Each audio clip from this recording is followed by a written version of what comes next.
Hi, this is Mrs. Allen, and I'm going to be talking about polyatomic ions. We are going to talk about what a polyatomic ion is, how to write formulas with polyatomic ions, and then how to name compounds that include polyatomic ions. Polyatomic ions are just ions that contain two or more different atoms. If we break the word down, poly means many, so polyatomic, many atoms in that ion. Remember, an ion is something with a charge. So, for example, NH4 plus has a positive 1 charge, and that's the ammonium ion. This is actually the only positive ion that we will need to know this year.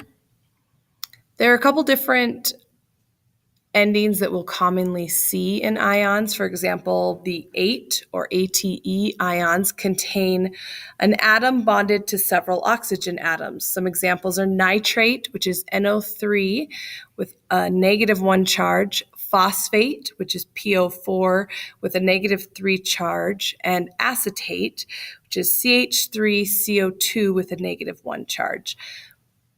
All of these are similar in how they are put together. They all contain oxygen. Another ending that we'll hear quite a bit is ite or ITE, and these are actually very, very similar in composition to the ate ions, except they actually have one less oxygen. Notice that the charge doesn't change. The charge of nitrite is the same as the charge of nitrate, and phosphate is the same as phosphite. We are going to identify where you find polyatomic ions. You are not going to have to memorize these. You have a list of common polyatomic ions in the back of your periodic table. I've also laminated a couple of these lists in yellow. You can find them by the stacker next to the laminated periodic tables. Those are for classroom use only. You cannot take those laminated copies outside of the classroom, but you're free to use them whenever you'd like during class. Turn your periodic table over or grab a list of common polyatomic ions from the lab bench because we are going to practice identifying the charge using your table. Find chlorate. You can see that chlorate has a charge of -1. And then I'd like you to find sulfite on your table. Sulfite has a charge of -2. So that's one way to find them is just by the name.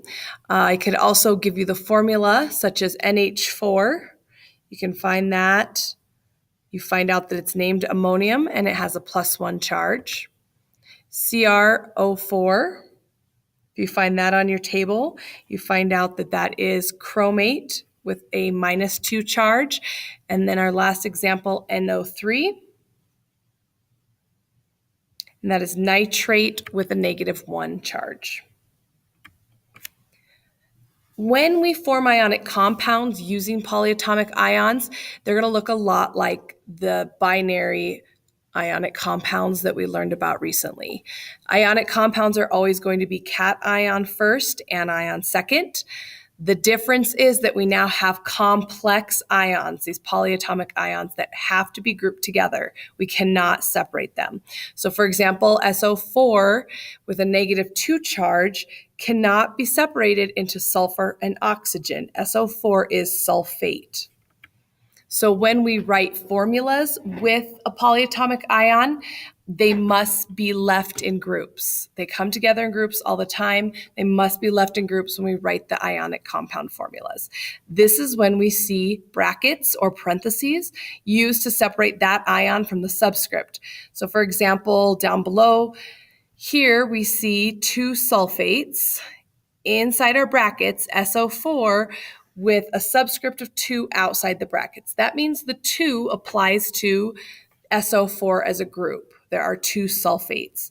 So we would have to do our math that we learned about counting atoms and take 2 times the subscript for S, which is 1, and 2 times the subscript of O, which is 4. So there's a total of 2 sulfurs and 8 oxygens in this polyatomic grouping. Here's an example of 3 nitrates. Again, the guiding principle of writing ionic compounds is that the net charge of your compound has to equal 0. So for example, if we have a sodium ion, we're going to find that right off the periodic table. We can find out that the oxidation number is +1.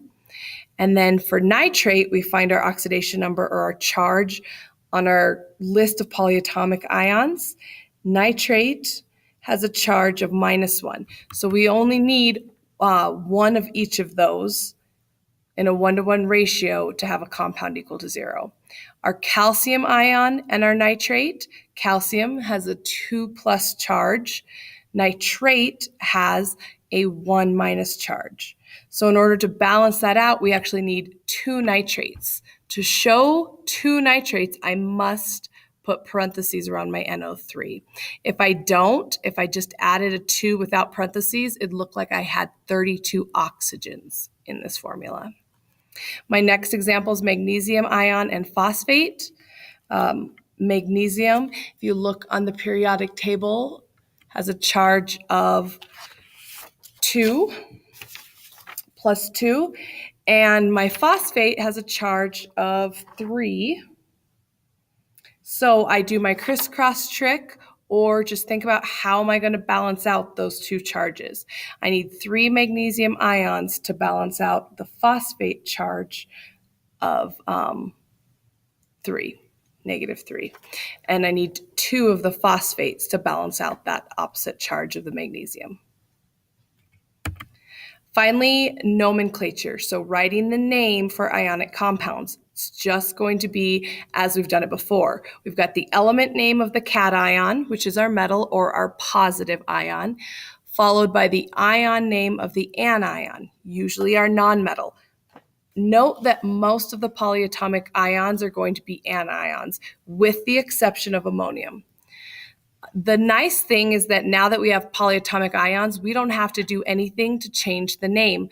The name is already given to us. The name given on the list of common polyatomic ions is already the ion name. So Na2CrO4, we name the cation first, which is Na, sodium, and then our anion, which is our polyatomic ion, chromate. Then we've got Al2SO4 cation name's aluminum, anion name is sulfate.